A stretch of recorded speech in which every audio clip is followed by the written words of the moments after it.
Hello, Rangers, Riders, and other Ultramen.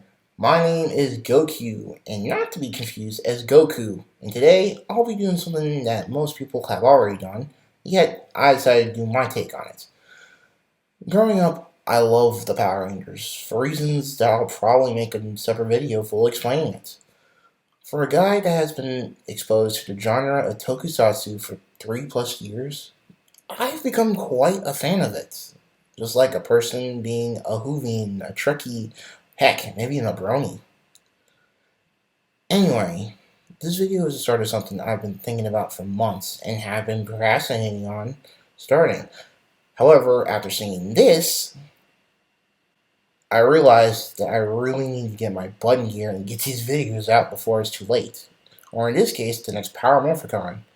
With that being said, most people have their own ideas on how to adapt the teams of Sentai that are yet to be adapted in America for Power Rangers. What I'm going to do is something that's quite interesting and just put them all together, including the current season, which would be Rio Soldier. In this case, into an amazing saga that will go into a specific order for all of it to make sense. So let's just jump into it. This is how I would adapt Uchi Sentai Kyuranger, or should I say, Power Rangers Galaxy All-Stars. In this video, I'm only going over the main characters of the season, and in my next video, I'll go over the main story, arcs, etc. With that out of the way, let's get started. First up, we have the Galaxy Red Ranger Marcus. I kind of see him as a jack of all trades who becomes semi-popular than just simply being a lucky person saying the same thing over and over again.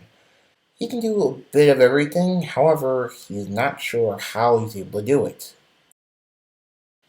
Next, we have the Galaxy Orange Ranger Jordan. With Jordan, I see him as a theater student, and for obvious reasons, I'm thinking of making him just a pro at costume design. For the Galaxy Blue Ranger, we have Spencer, who is a very talented writer of a very popular graphic novel series that pretty much goes by a different name to prevent drawing attention to himself. Coming up for the next two are Skylar, the Galaxy Gold Ranger, and Lucy, the Galaxy Silver Ranger. I pictured these two girls as total best friends who've met by fate but sisters by choice. With Skylar being an organic android and Lucy being sort of this emo, humanoid, separate-like alien, they surprisingly make a good pair. For the mighty Galaxy Black Ranger, we have Dwayne, who happens to be a very committed athlete in all sports, with wrestling being his main favorite. With his brother Jordan, who designs and creates his sports apparel, and his robot coach / trainer Max, meaning maximize athletic acceleration by his side, he takes the gold every time.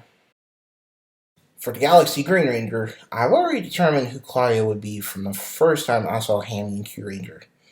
And that's pretty much the fact that I see Claudia as an anime watching, manga reading, Pocky weeaboo who's in deep love for a graphic novel that goes by the name of Ninja Gal, which is written by Spencer and drawn by Jordan because he's pretty much an artist. My thoughts on the Galaxy Pink Ranger are pretty interesting considering that I'm going to make her Marsh's sister, Maddie. When I bring up Maddie, I kind of see her as a teacher's dream student who has successfully balanced her schoolwork and her work-study job being a teacher's assistant.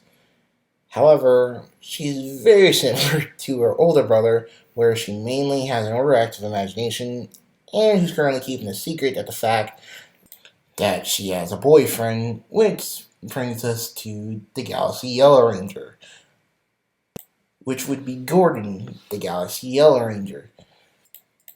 For Gordon, I kind of see him as this passionate culinary arts student who is determined to make the best food in the galaxy that will hit everyone's taste buds.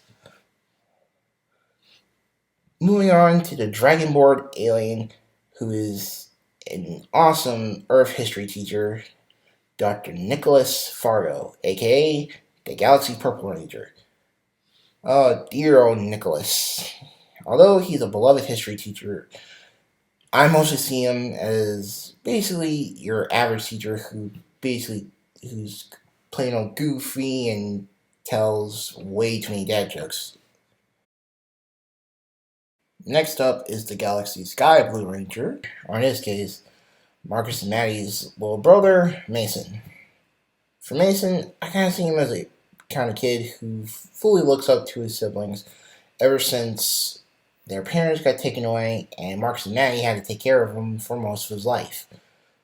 And with that influence on him, he promises to not only try to get his parents back, but also be just as good as his brother and sister. And last but not least, the Phoenix Warrior of the Galaxy Crimson Ranger, Mr. Jackson Chirac.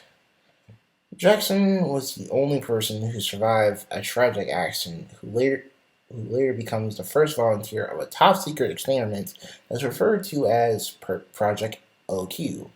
Jackson is mainly full of himself most of the time. However, he mainly uses his humor to hide something that will basically ends up being the Rangers' main priority.